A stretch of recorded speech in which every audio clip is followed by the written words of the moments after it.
Buenos días. Bienvenido a la Iglesia Unitaria Universalista de la Misión Shawnee. Quien quiera que seas, quien quiera que ames, donde quiera que estés en el viaje de tu vida, eres bienvenido aquí. Good morning. Welcome to Shawnee Mission Unitarian Universalist Church. Whoever you are, whomever you love, wherever you are on your life's journey, you are welcome here. We are so happy that you've chosen this sanctuary and time, and that you are here is something to celebrate. We extend an especially warm welcome to our visitors. We'll be waiting to chat with you at the welcome desk after the service. Remember, we were all newcomers once. And if you're joining us online, please say hi in the chat. We now invite everyone to rise and greet each other.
Good morning.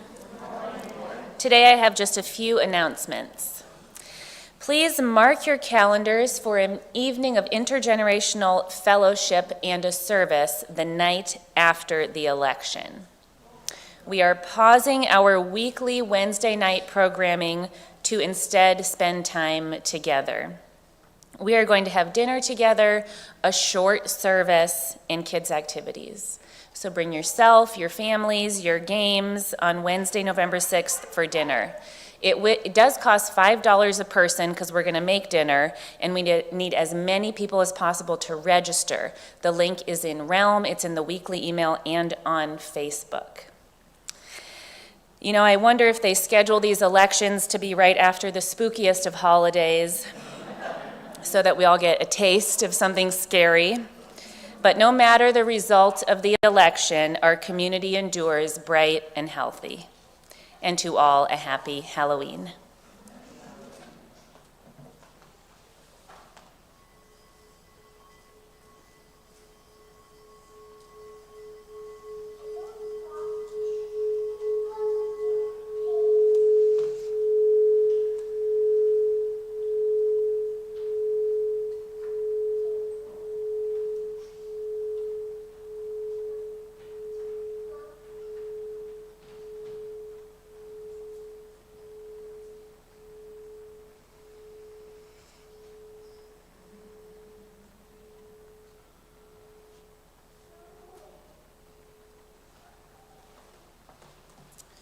Our opening reading is by Jean Lohman, Praise What Comes.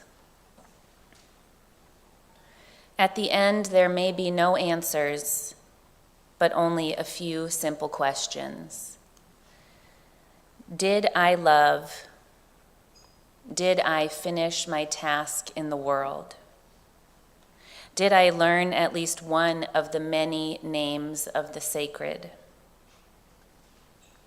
At the intersections where one life began and another ended, the jumping off places between fear and possibility, at the ragged edges, did I catch the smallest glimpse of the holy? Come, let us worship. Please rise as you're willing and able for hymn number 123 in the gray hymnal, Spirit of Life.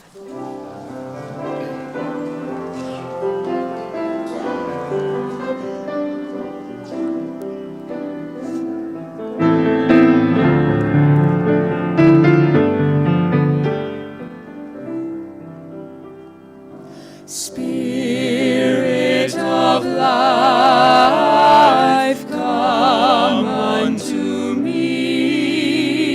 Sing in my heart sterns of compassion. Blow in the wind, rise in the sea. Move in the hand, giving life the shape of justice. Root hold me close, wings set me free. Spirit of life, to me, come to me.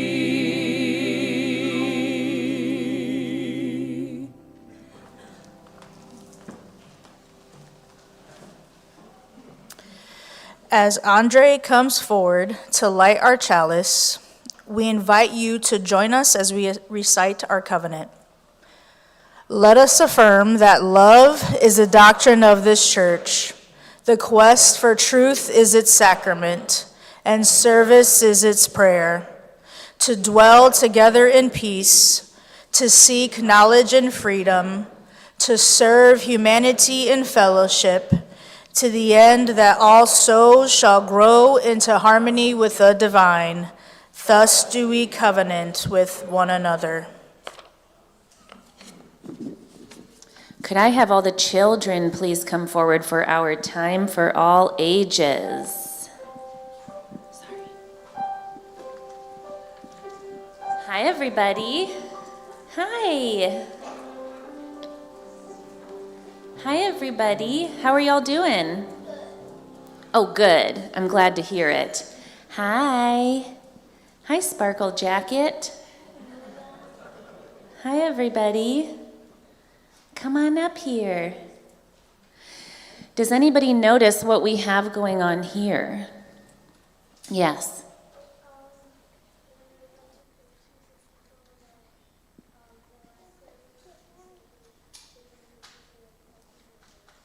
Yep, these are all photos of people in our lives who have died. So you can see way in the back there is my grandma, and you can see there's some other elders, there's people of different ages, there's an infant.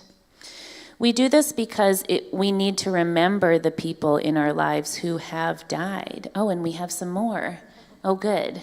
You can see that we bring them. Here, you want to place them? Maybe some of you have brought photos but haven't put them up here yet, but there'll be a time later in the service you're also welcome to. So what are other ways that we remember people who have died? Can you think of any ways? Yeah? The Day of the Dead, yes. Visiting their graves, yeah. Maybe you have a photo of them up in your house. Maybe you have an animal who you buried in the backyard and you put a little rock over where you buried them. There's lots of ways that we think about and celebrate people who have died, or even animals who have died, or even we can think about plants that have died, because we still feel sad when they die. So the reason that we do all of this is to try to stay connected to people, and Jen's going to talk a little bit about that. Yeah, actually, Roger, thank you for bringing up Day of the Dead. I visited the Kansas City Museum last week, and they had a big Day of the Dead celebration. It was really amazing. There was lots of music and food and drink and lots of wonderful colors and flowers. Have any of you seen the movie Coco? Yes, it reminded me of that movie. And one thing they had that was really cool was they created an ofrenda. An ofrenda means offering in Spanish. And so they had this altar where you could offer things to people in your life, or pets or plants that have passed on. So people put pictures of their family on the altar, and they brought their favorite foods and their favorite drinks, and they lit candles, and it was a wonderful celebration. And at this particular ofrenda, participants were given a piece of paper, and we were asked to think of someone or something that had passed, and you could write a message on the piece of paper. And so I was thinking of my grandma, Elaine, and I really think that she is still with me and communicating with me, and so this was a great moment to honor her. And actually, something really cool that just happened was I was walking next to Daniel's piano, and I saw her name on a piece of music. Her name was Ruth Elaine, and so it just jumped out at me, and I thought that was really cool because I knew I was going to mention her today.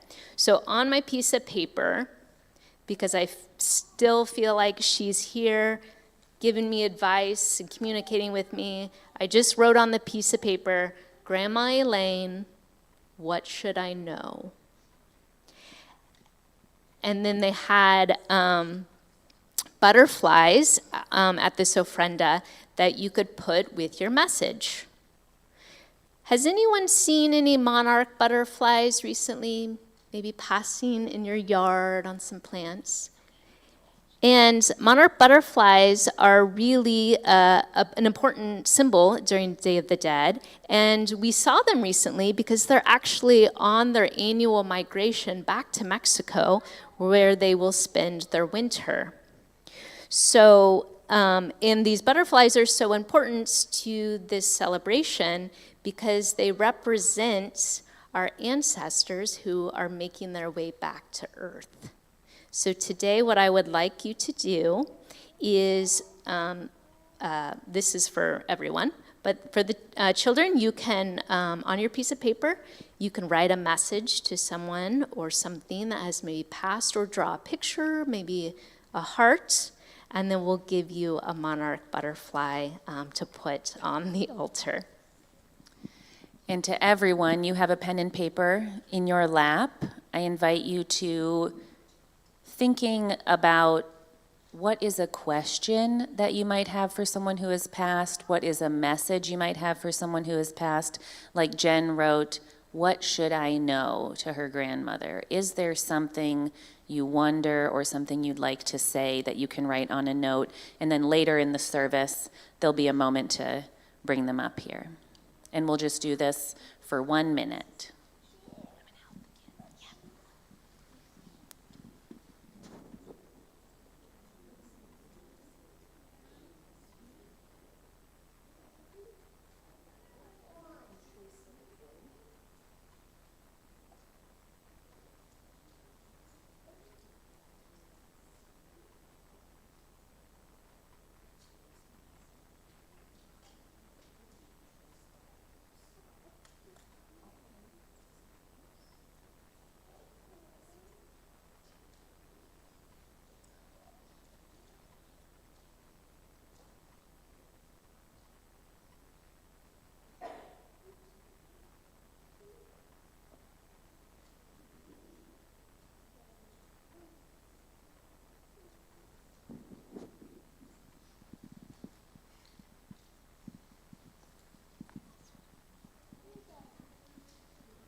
So kids, if you have written your message, I see some of you have, you're welcome to come up here and place it with your butterfly on our little ofrenda.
All right, I know those butterflies are going to carry your messages to your loved ones. All right, at this time, please join us in singing the children out to their classes. Go now in peace, go now in peace. May the spirit of love surround you everywhere, everywhere you may go.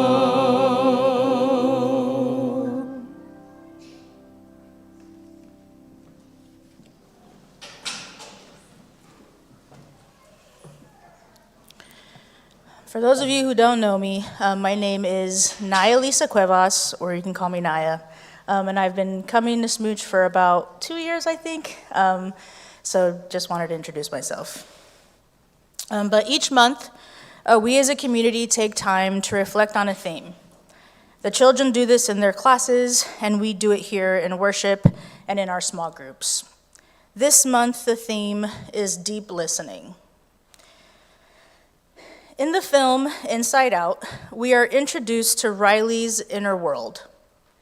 We journey through her world through her famous emotions: joy, anger, fear, disgust, and sadness. And towards the end of the first movie, and if you haven't seen it, I'm going to spoil it for you, we see how joy is trying to make Riley feel better by just having her be reminded of all the good and happy moments that occurred throughout Riley's life. However, it wasn't working. Riley was sad and angry and unable to regulate all her emotions. Joy ends up hopeless, crying over the fact that Riley just isn't joyful. Then there's a scene in the movie where Joy then picks up a memory from Riley's brain, and she realizes something. She realized that she needs sadness, for that is when true joy can be experienced. When Rev Rose asked me to be the worship associate and do the theme reflection, I was like, yes, absolutely. Then I kept reading the message, and it said that the topic would be grief and deep listening. I wasn't as thrilled. However, I paused and said, okay, universe, what do I need to learn? And I realized that I needed to admit that I'm sad. This time of year is hard for me. It will be 2 years since we lost my wife's sister. I had just gotten married, and kids were not in the picture, and we had our whole married life ahead. Her death changed my whole life. Newlyweds taking in 3 grieving children. I felt like I couldn't grieve because I had to be strong for my wife and our nieces and nephew. It's ironic because as a therapist, I sit with people in their pain and engage in deep listening so that I can hold my clients. I did this even while navigating that tough year. However, I can avoid sitting with myself and deeply listening to the many parts of me that make me who I am, including my pain. Yet all along was this little girl inside of me with the many pain points of my life asking for me to sit with her and hold it so that I can be fully alive, fully connected, fully able to love, and get this, fully able to embrace joy. Grief is hard. It moves in a way that's not traceable. It doesn't look the same on everyone, but I've learned that it's the fuel that invites us to keep taking risks, to keep being vulnerable, to remember, and to allow others to hold you when you can't hold on. I'm still learning, and I know we all are too. And as someone once said, what is grief if not love persevering? Thank you.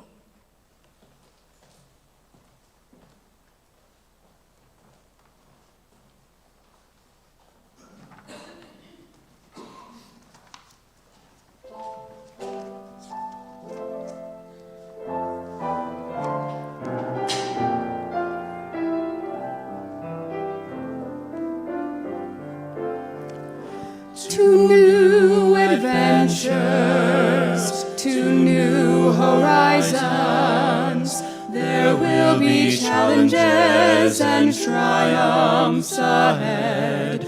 But this is not goodbye, it's merely a farewell. We're bound together by an unseen thread. We have created, we've learned, and we have grown.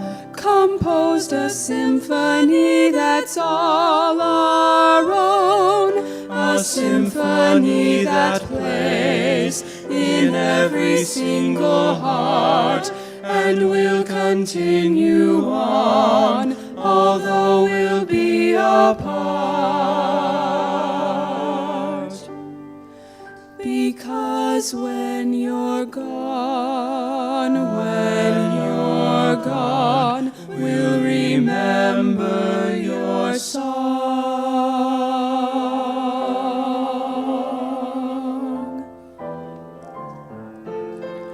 Into the future, onto the journey, there'll be a part of you that always remains. We'll hear your melodies, we'll miss our harmonies, but cherished memories will never change. So hold within you the love that we have known, to give you courage when you're on your own.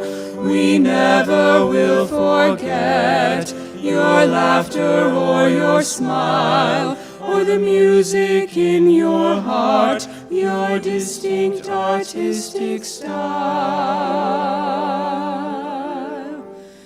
Even after you're gone, when you're gone, we'll remember your song. Take the vibrant colors of imagination and paint all your tomorrows full of inspiration. Let the music carry you on, and be strong, because when you're gone, after you're gone, when you're gone, when you're gone,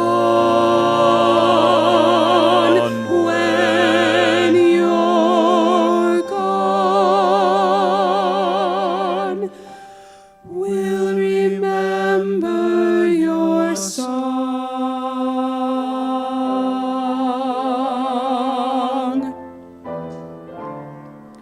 We'll remember your song.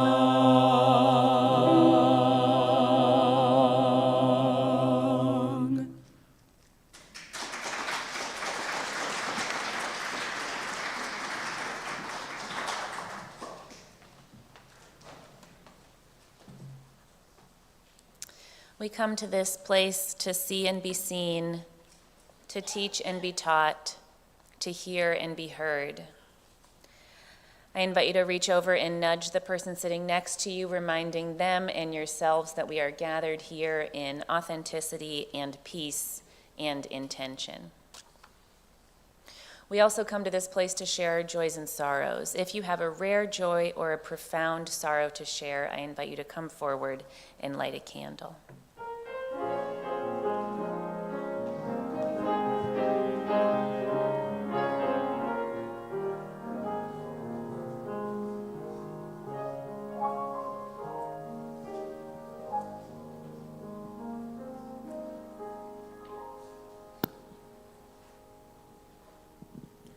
I'm lighting a candle of hope for my next-door neighbor, Keith Dobson, who told me on Friday that he has an aggressive stage 4 cancer.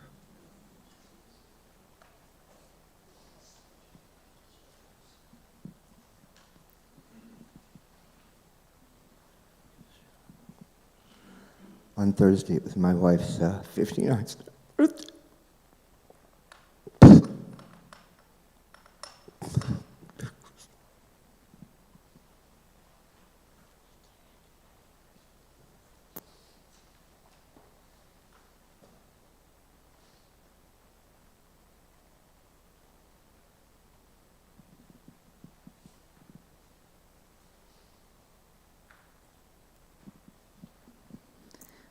Two years ago, my wife's brother and his wife were killed by a drunk driver, and in 2 weeks, we will be flying to Texas for the trial of the man who killed them, and I light a candle for justice and peace and closure for our family.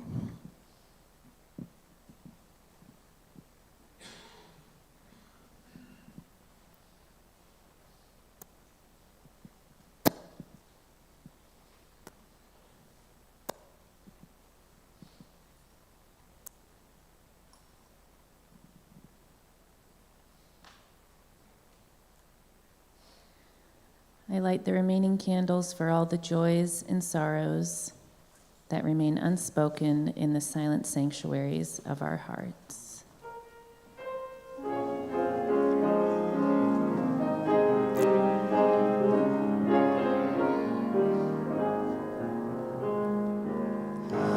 We hear your words.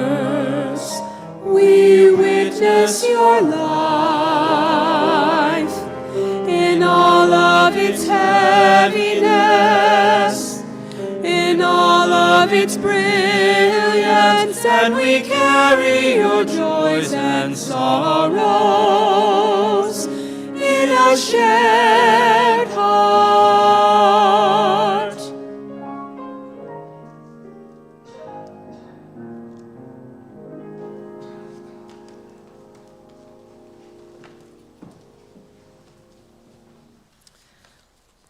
Let us take a moment to come more fully into this space. Perhaps putting your feet flat on the floor, taking a deep breath, coming into a space of remembrance.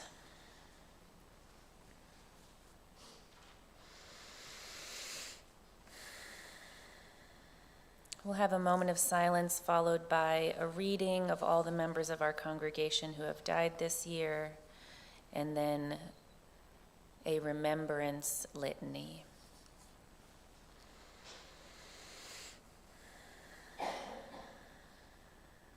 Taking a moment in ourselves to draw into our mind's eye a loved one who has passed.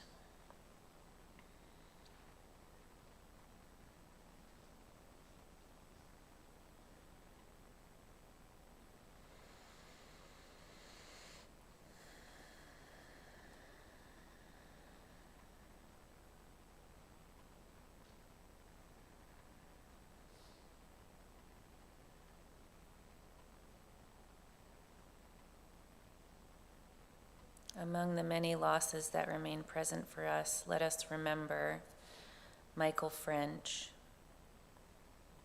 Jerry Murphy, George Langworthy, Jackie Gafford and Fran Farah, Carolyn Stevenson, Miles Raymond, Richard Russell, Dixie Wantock, and Sean Brady.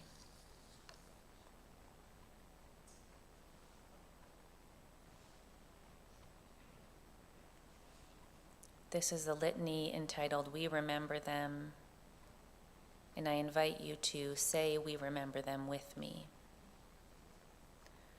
At the rising of the sun and at its going down, we remember them. At the blowing of the wind and in the chill of winter, we remember them. At the opening of the buds and in the rebirth of spring, we remember them. At the blueness of the skies and in the warmth of summer, we remember them. At the rustling of the leaves and in the beauty of the autumn, we remember them. At the beginning of the year and when it ends, we remember them. As long as we live, they too will live, for they are now a part of us as we remember them. When we are weary and in need of strength, we remember them. When we are lost and sick at heart, we remember them. When we have a joy we crave to share, we remember them. When we have decisions that are difficult to make, we remember them. When we have achievements that are based on theirs, we remember them. As long as we live, they too will live, for they are now a part of us as we remember them. Please remain seated for our meditative hymn, and you are welcome to sing in your heart to your deceased loved one.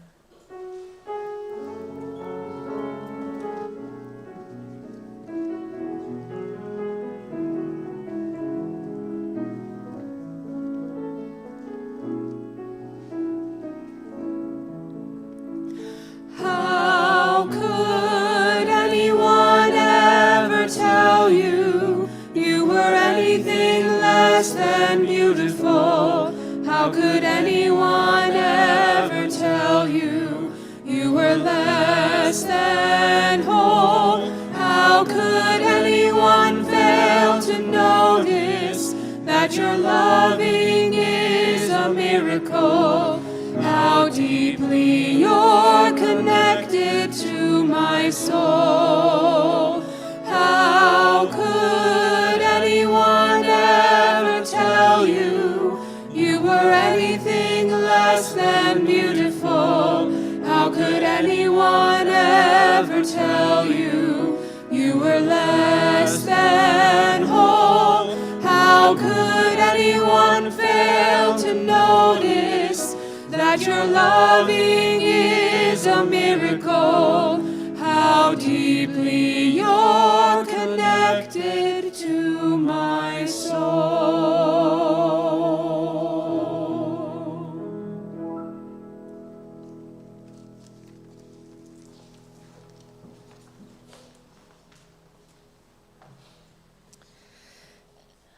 Our first reading is by Gabrielle Calvo-Caresi, entitled Miss You, Would Like to Grab That Chilled Tofu with You. Do not care if you bring only your light body. Would just be so happy to sit at the table and talk about the menu. Miss you. Wish we could bet which chilies they'll put on the cubes of tofu. Our favorite, sometimes green, sometimes red, roasted, we always thought. But so cold and fresh, how did they do it? Wish you could be here to talk about it like it was so important. Wish you could. Watched you on the screens as I was walking, as I was cooking. Wished you could get out of the hospital. Can't bring myself to order our dish and eat it in the car. Miss you laughing.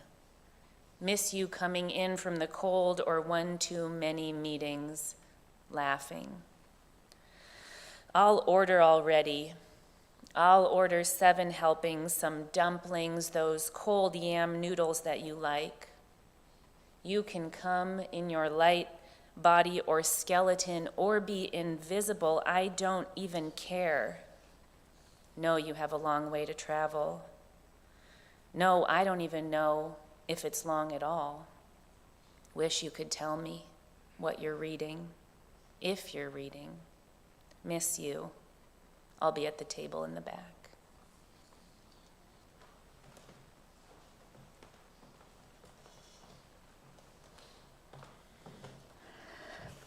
Our second reading is from Andrea Gibson, who was writing this after finding out that she had terminal cancer and was on her way to death. And this is from Love Letter from the Afterlife. My love, I was so wrong. Dying is the opposite of leaving. When I left my body, I did not go away. That portal of light was not a portal to elsewhere, but a portal to here. I am more here than I ever was before. I am more with you than I could have ever imagined. So close you look past me when wondering where I am. It's okay. I know that to be human is to be farsighted, but feel me now, walking the chambers of your heart, pressing my palms to the soft walls of your living. Why did no one tell us that to die is to be reincarnated in those we love while they're still alive? Ask me the altitude of heaven, and I will answer, how tall are you? In my back pocket is a love note with every word you wish you'd said. One day you will understand. My love, I want to sing it through the rafters of your bones. Dying is the opposite of leaving. I want to echo it through the corridor of your temples. I am more with you than I ever was before. Do you understand? It was me who was up all night gathering sunflowers into your chest the last day you feared you would never again wake up feeling lighthearted. I know it's hard to believe, but I promise it's the truth. I promise one day you will say it too. I can't believe I ever thought I could lose you.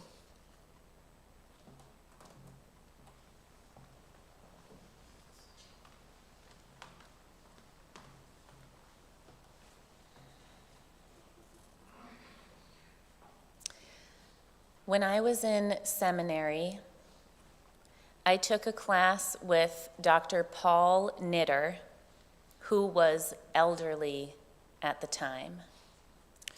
He had been brought out of retirement to teach this class, and for the final project, he asked us to be creative, so I knit something. As it came time for me to present the project, I sort of made a little joke to Dr. Knitter and said, now I'm a rose knitter. I glanced up at him to see if he'd gotten the joke, and he was stricken. He was frozen. And then his face crumpled, and he started wiping tears after tear from his face, and he excused himself. And the class sat in silence until he returned and told us that his mother's name was Rose Knitter, and that he hadn't heard her name since he could remember. As an elderly man, his mom was long gone, but in a sudden moment, she was very close again, when he was struck with a familiar, very intimate memory of loss and grief and love for his mom, Rose Knitter, whose name had been unearthed after decades, a memory that he said later took him about a week to recover from because he felt so suddenly that she had been invoked into the room. Grief is like that. There's a metaphor around grief called the ball in a box metaphor, which I think describes it well.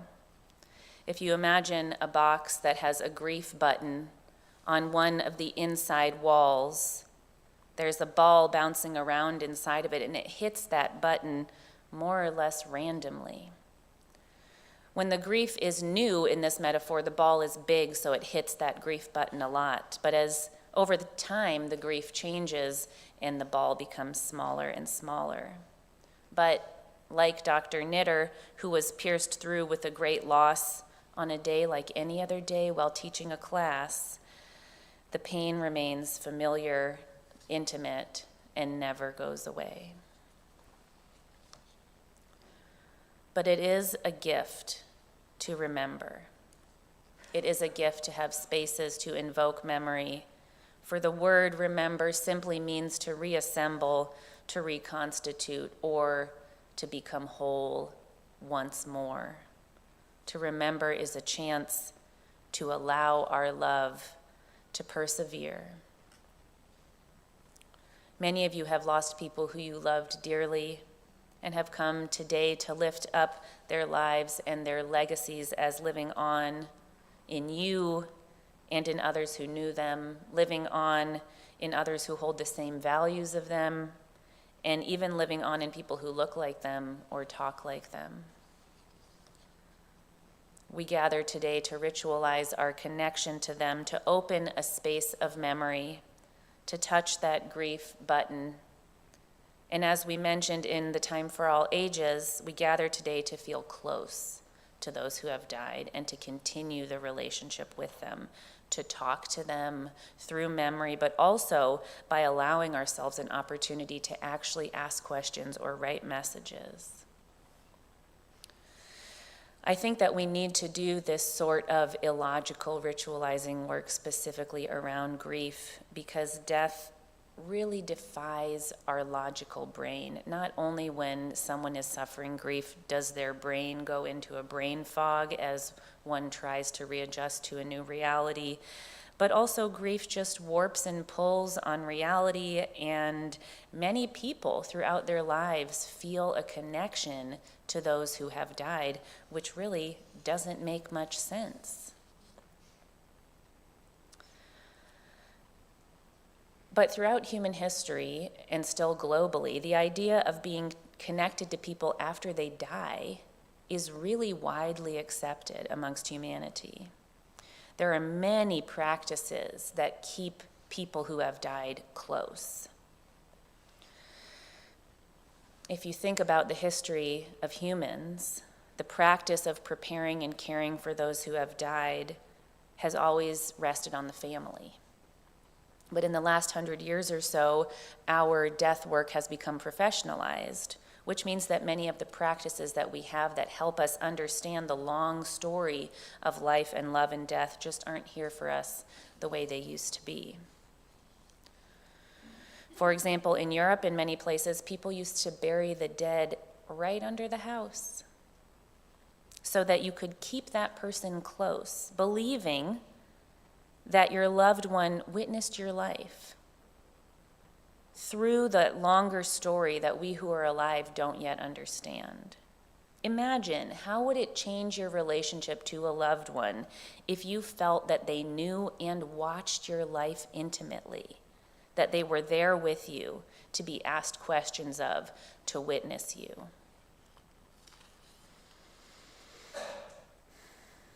One author says that in everyday life, we even fear that we will be mocked if we share about some connection that we have to the dead. People might say, "You're imagining that. That's a coincidence. You're out of your mind." She says, but to allow ourselves to open communication takes an act of courage. That in that courage, we are challenging a narrow reality in which we allow the dead to speak. To listen to the dead, she says, to hear their voices is to know the whole world is alive. Maybe this supported remembering is how we do become more whole, in that we know ourselves together as a community within a much longer story. And that although there is a finality and a truth to death, there's also a chance to become more intimate with our own lives through connection and ritual to death. How could you invite a new way of knowing? By asking your ancestors or people who you loved, loved ones, questions, advice. Even with the children, asking them to think about an animal who died or plants who died. You'll be able to see, if you come up here, that they wrote notes to plants who had died.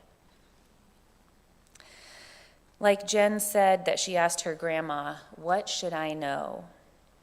How would asking this simple question open a window in your soul, in a new way of knowing? How does it place us in a space of curiosity about the world? I invite us now into a space similar to what we did last week. You may take a few moments to write more question if you like, or I invite you to come up now and place your question on the altar.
Let us have one moment of reflection on our questions together. You may close your eyes, put your feet on the floor, take a deep breath, just allowing yourself to be open to reception of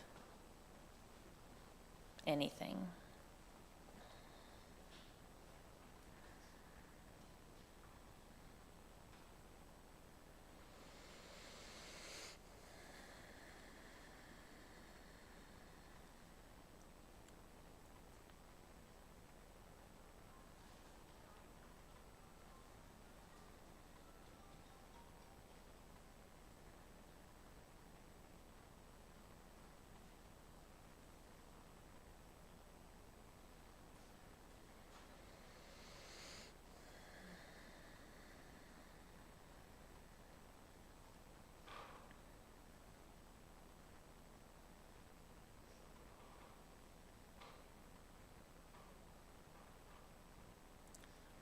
As we continue in a hard time for our nation and for our world, may this connection to our ancestors and to those we have lost shift our grief as we continue on into joy and connection.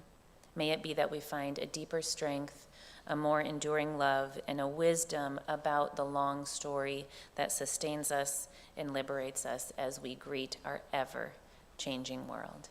Blessed be. May it be so.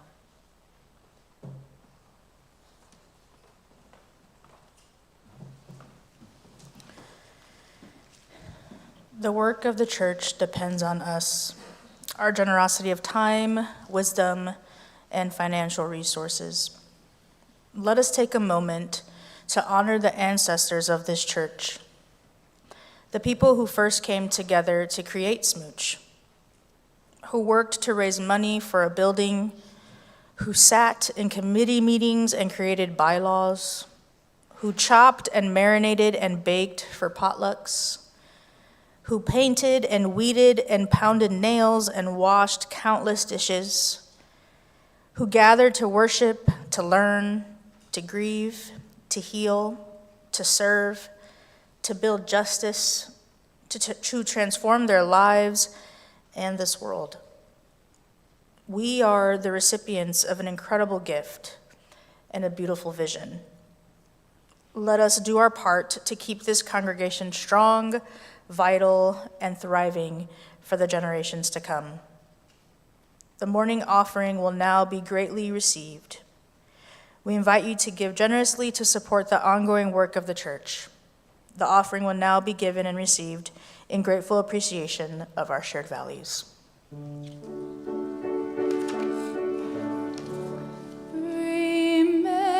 Remember me, though I have to say goodbye. Remember me. Don't let it make you cry, for even if I'm far away, I hold you in my heart. I sing a secret song to you each night we are apart. Remember me, though I have to travel far. Remember me, each time you hear a sad guitar. Know that I'm with you the only way that I can be, until you're in my arms again. Remember me.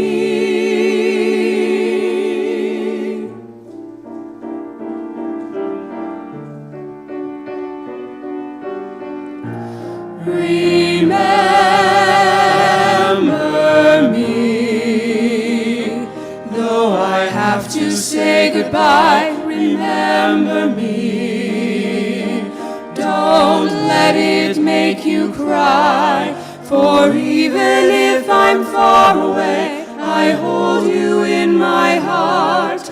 I sing a secret song to you each night we are apart. Remember me, though I have to travel far. Remember me, each time you hear a sad guitar. Know that I'm with you the only way that I can be, until you're in my arms again. Remember me.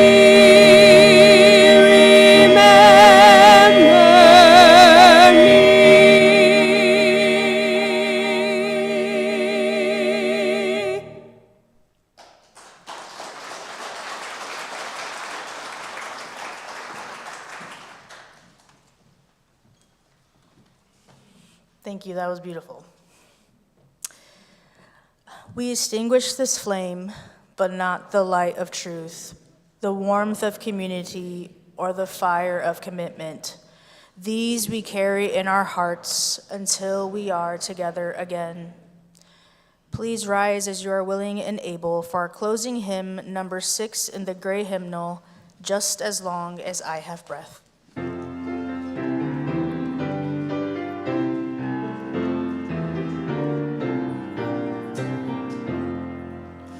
Just as long as I have breath, I must answer yes to life. Though with pain I made my way, still with hope I meet each day.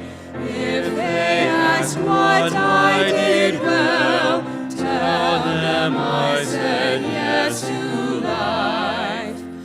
Just as long as vision lasts, I must answer yes to truth. In my dream and in my dark, always that elusive spark. I did well.